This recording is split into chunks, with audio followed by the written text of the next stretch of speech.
Welcome to BizTalk'24, an initiative by the Royal College Commerce Society. Today we are proud to present you of this engaging and insightful series, where we delve with conversations into iconic figures in the corporate sector and distinguished business leaders from Sri Lanka. My name is Okita Vijayasiri, and it's my privilege to guide you through today's inspiring conversation. Joining with us today, we have Mr. Thushan Amarasuriya, the CEO at Singer Finance Public Limited. He's a fellow member of Chartered Institute of Management Accountant, an affiliate member of Association of Chartered Certified Accountant, and a Certified Global Management Accountant, and a member of CIM. And he also holds a degree in Masters of Business Administration from the University of Leicester, and he is a honorary fellow member of Sri Lankan Institute of Credit Management. Not only that, he is a proud product from Royal College, a former head prefect and a former first 11 cricket team captain. It's an honor to have you, Mr. Thushan. Thank you for taking some time of your busy schedule for us. Yes, indeed, the digitalization for the business world, for the corporate sector is must, because in previous years, we might go to the bank and do the transaction. Now we have e-money, we have digital currency, we have the mobile banks, mobile apps. So it is really important to stable in the business world with moving to the technology. So moving on to the next topic. So corporate social responsibility is a topic that we could not get out when it is come to the corporate sector. So what is the role? What is the exact role this finance company like Singer in promoting sustainable development and supporting for small and medium scale businesses in Sri Lanka? Important area. If you take 2 to 3 years back, if you go back 2 to 3 years, the focus on that area was not as great as today. But if you look at it, the regulator is now focusing more on it. Global bodies are looking at it with a more focused environment. This is mainly due to the global warming, I would say, in very simple terms. So we as a company, the exposure to sustainability, the carbon footprint or whatever you simply call it, will be twofold. How much of natural resources we consume, and what kind of loans we extend to help sustainability. So now we see that full electric cars are about to be introduced to the market. There's a huge demand being built up. Still, those cars are not on the road. There are a few, but not to the magnitude that we would like to see them, or not to the magnitude that we see in other countries. But I think 2025 you will see a lot of full electric cars being available for consumers. So we will definitely play a part in financing those vehicles, and that will gradually help the carbon footprint, right? What you call, where you reduce the emissions. So by finance, we are also into financing solar for households, and we are stepping up our frequency, the number of loans that we are granting, because we are competing in that space with the banks, because banks do offer lower rates than us because of their cost of funds being lower. So as I said, two ways: how much we consume, how much of natural resources we consume as an organization, and how much we help through our financing. On the consumption side, through digitalization, we will help a lot in reducing the paper consumption and all, and also in designing our branches in a way that we consume less electricity.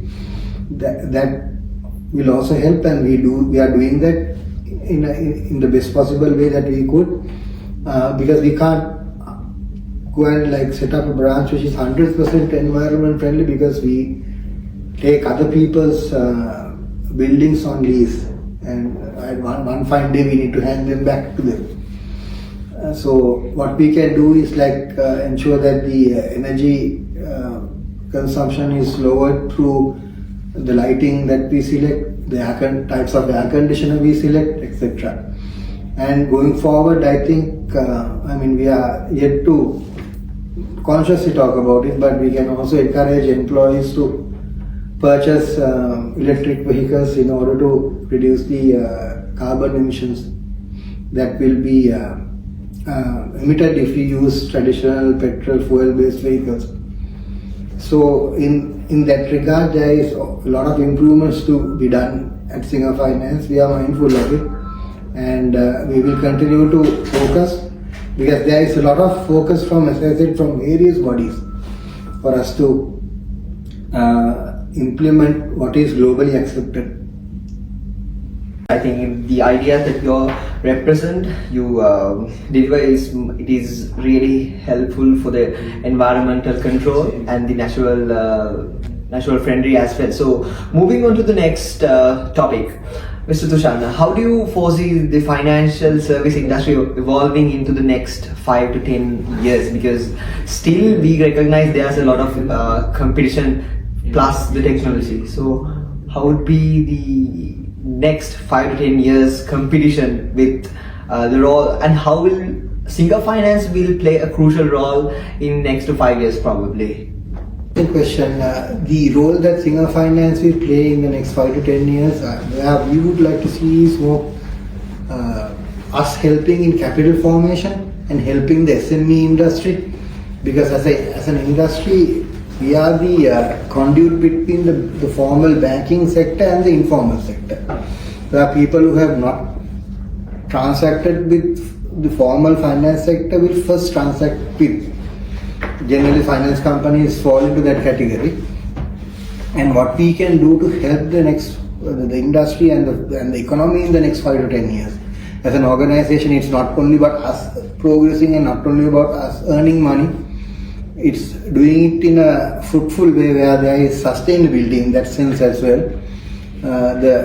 What we hear as professionals in this economy is that financial institutions are not doing enough to support the SME sector or the people who would like to be entrepreneurs. So if we can help in that sense, help to form more capital for people to set up businesses, industries, to generate more value to the economy. I mean, that would be the area that we would like to be in, not only to grant loans for consumption purposes. So if we can progress with that in mind, I am sure it will be sustainable, because when we do that and when other organizations also do that hand in hand, the economy will also automatically improve. For example, if you want to begin a business and you need capital, if we can provide that, that would be the most ideal thing to do, because with that we also grow, you will also grow. So most of the loans that we provide at the moment are consumption loans, where people will buy a vehicle or something for their use. At the same time, there is a set of people who will use that vehicle as a collateral to obtain a business loan. So we do grant those kind of loans also. We would like to increase our share towards the SME sector.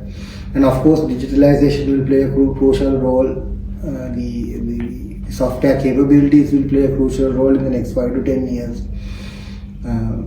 So those are areas that we will concentrate on. Alright, so next 5 to 10 years in the corporate sector and business world is crucial. As Mr. Thushan said, it is a full pack of competition with diversification, homogeneous and heterogeneous product, and then technology is coming. It's actually simply the business world is developing day by day in Sri Lanka and outside Sri Lanka. So yes, people will move on to the people who's doing small and medium scale businesses, transforming their businesses into large scale. Next 5 to 10 years is a brilliant, I would say, the business sector will be completely take a huge control in Sri Lanka. So moving on to the next topic, as you know, being a leader is not a simple task. It is not a sacrification of one night. It is a sacrification of whole years, the hard work, the commitment, the sacrification, the attitudes, everything is depend, everything is affect to the being a leader. So, Mr. Thushan, what have been your most defining moment as Chief Executive Officer, as well as in the corporate sector, in top level management, as well as especially in Singer Finance? And how do you personally stay updated in this sector? Because corporate sector is just it's daily updating. So we need to know about everything that is updated day by day. So it is really important. So how do you stay updated and be innovated in such fast-paced and ever-changing sector?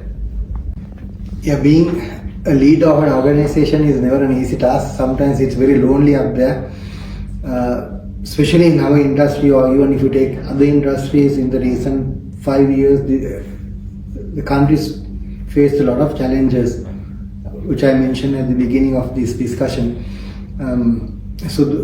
Navigating through those challenges were never easy, and especially in this industry, you're dealing with people. Internally also you're dealing with people, externally also you're dealing with people. You're not dealing with products, you're not dealing with tangible products, it's intangible.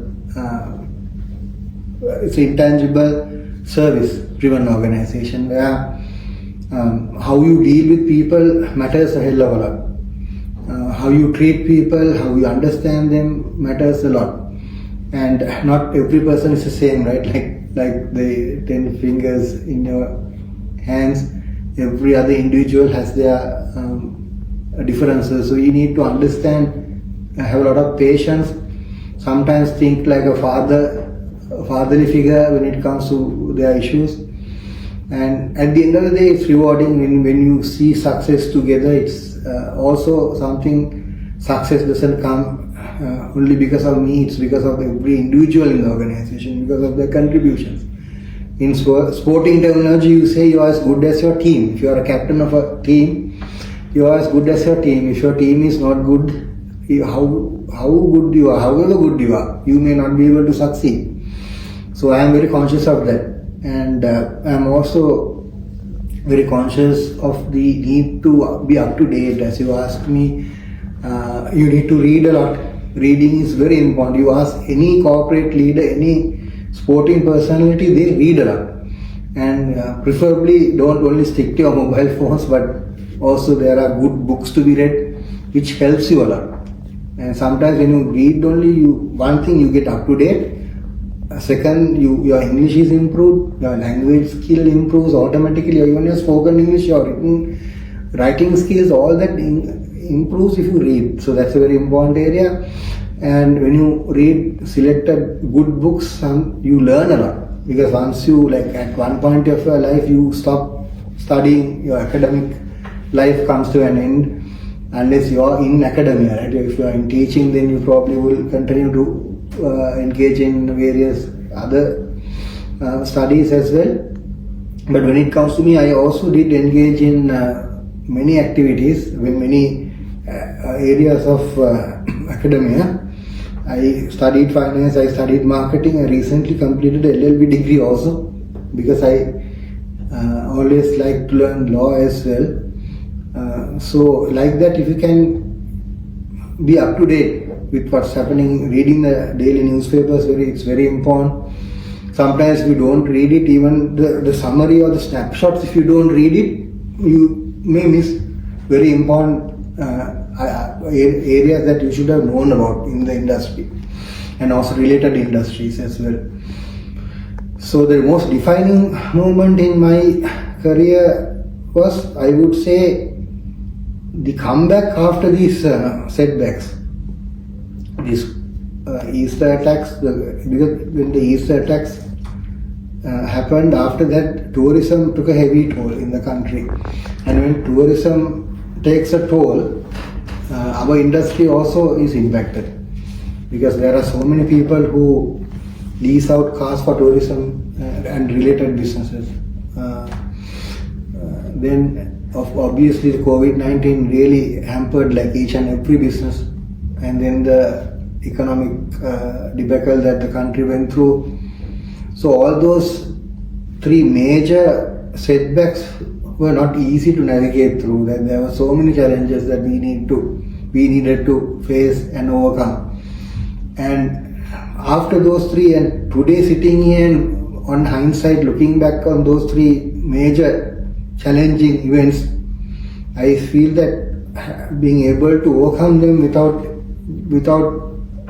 actually reporting losses, all those years we reported a profit, a very reasonable profit, and we also gave back to society, we gave back to our stakeholders, we gave back to our deposit holders. When I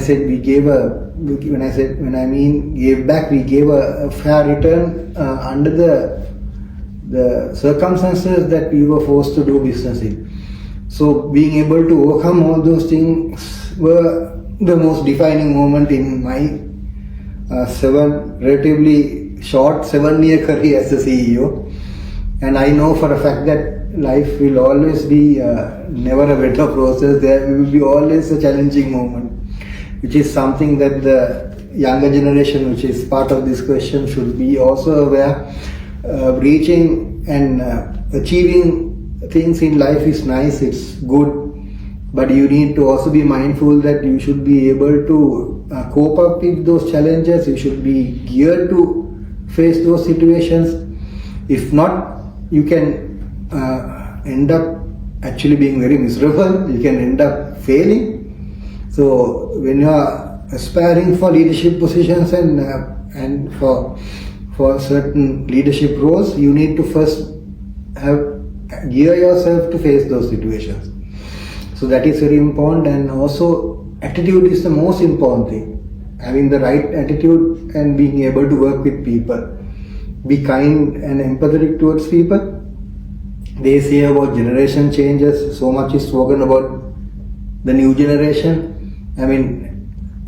But certain things will always be common to any generation. Things like a good attitude will always be applicable to you, me, even our fathers and forefathers. So having a good, pleasant attitude will take you a long way.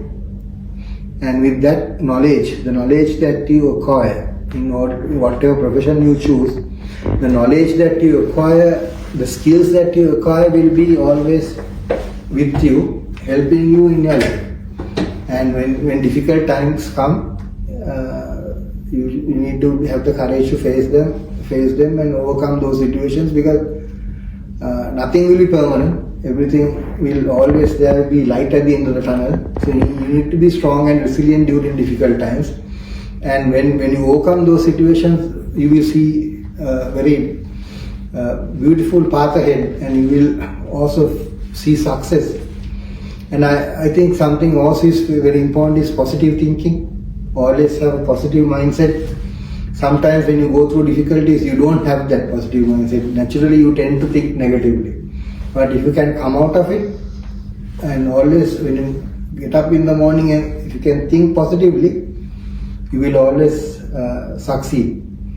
So that is my little bit of advice to the listeners of this program. Alright, so a story of a businessman, a story of a person who dedicated towards his career it's something really different.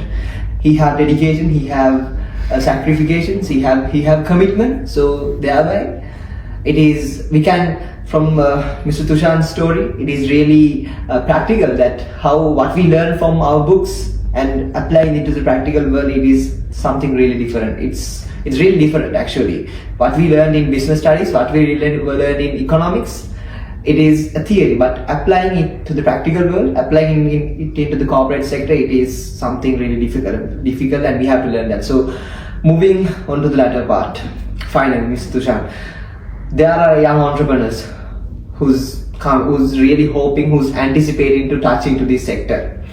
They are really anticipated, after watching some corporate sectors figures, iconic stories, they are really motivated. I think you also have some stories to share with us. You also have some thoughts to share to young entrepreneurs that how can you achieve your dreams, how can you step up into the business, how can you start your own business, how can you leverage and get motivated. So we are really anticipating to hear your voice, your story about how can you inspire the others, using your themes and your ideas? Well, whether you choose to be an entrepreneur, whether you choose to work in the corporate sector or the public sector, your education and your knowledge, skills will help you in all those endeavors. Because without the basic level of education, it's very difficult to navigate this modern world. There are so many challenges, especially in the finance industry, banking and finance industry. We see a lot of professionals working in the hierarchy, qualified, educated people, because that helps your journey. Even if you step out to be an entrepreneur, what you learn in school and maybe later on in university or maybe a professional qualification will really help you in numerous ways. When I was young, I didn't understand that. I also was mostly interested in playing cricket. But I did my higher studies later on when I was more focused on my studies after leaving school. But I strongly feel that also helped me because I had a very happy childhood. I had a very happy teenage years, which I spent playing a lot of cricket at Royal College. And also the game helped me. The game of cricket, not only cricket, maybe even other games like rugby or any team sport for that matter. Team sport is very important more than individual sport.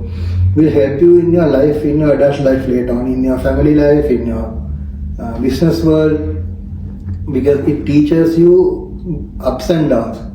You don't win every day. If you take sportsmen, like I have seen a clip of Roger Federer, the great tennis player. He said, if I'm not mistaken, 54% of the time of his games he had actually lost the point.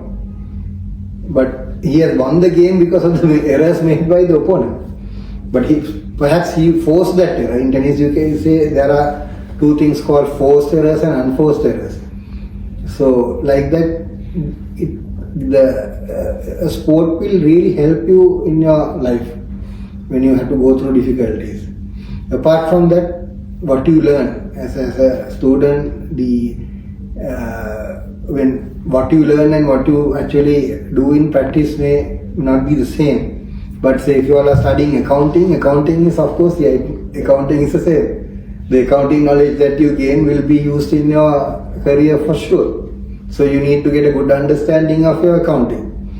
The basics of accounting will help you when you come to work. But maybe your economics and your commerce will be indirectly helping you in your job. But I would also encourage more entrepreneurship.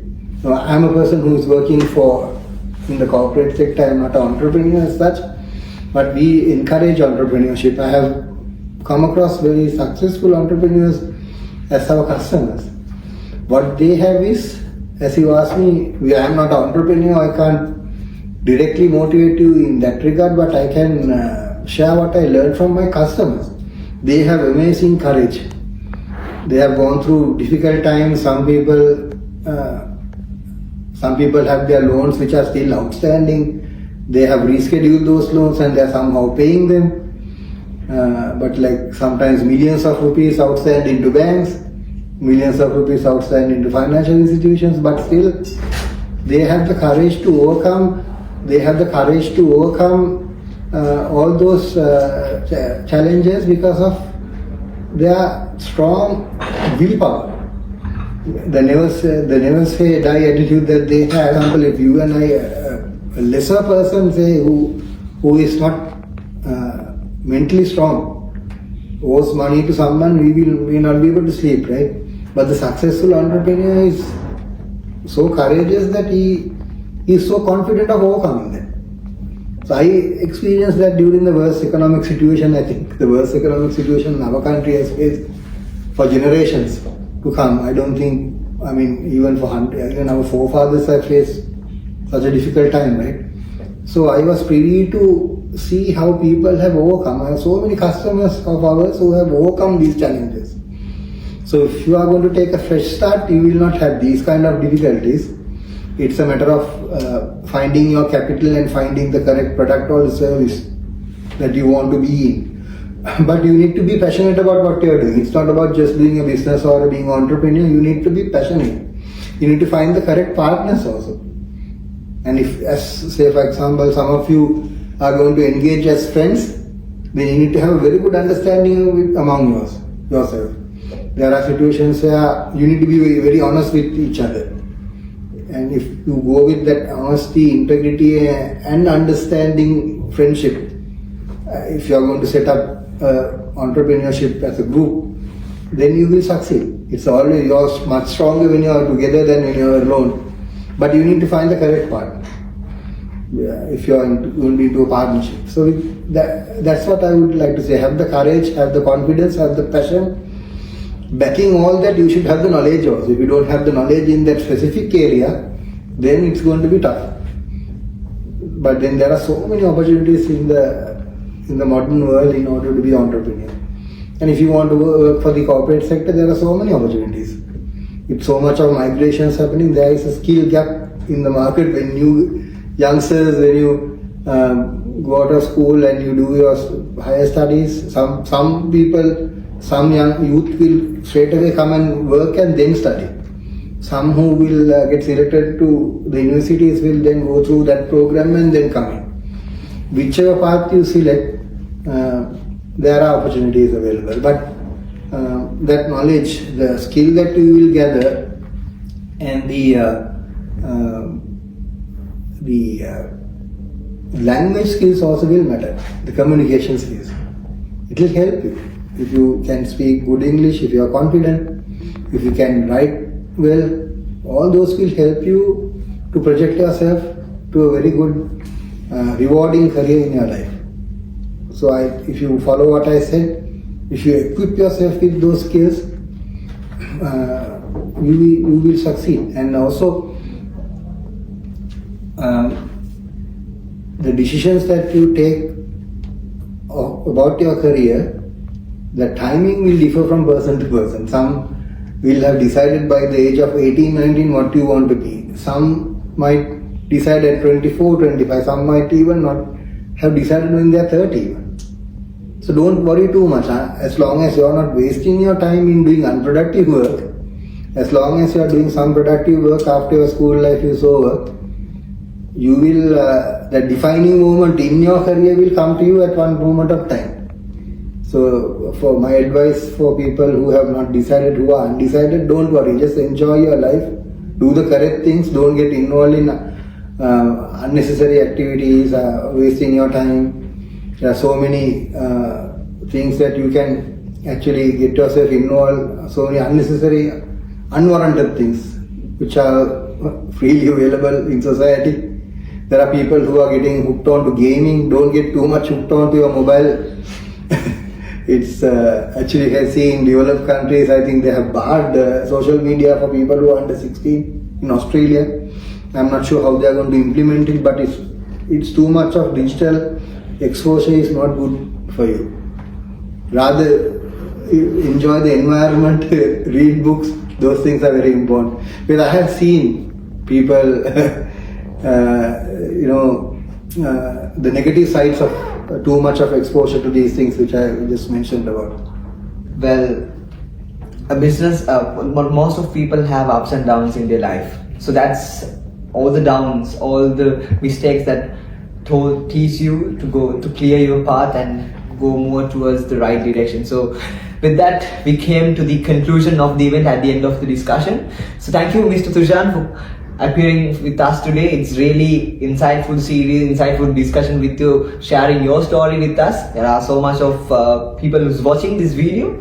So it's a really impactful lesson, very impactful thoughts from your side, your experience, your career experience towards all the people. So thank you very much for coming with us, you're giving some time from your busy schedule for shaping our futures, and we wish you luck for all the people who's watching all over the world. Get these all ideas into mind, shape your future, and good luck for the future endeavors. Thank you very much.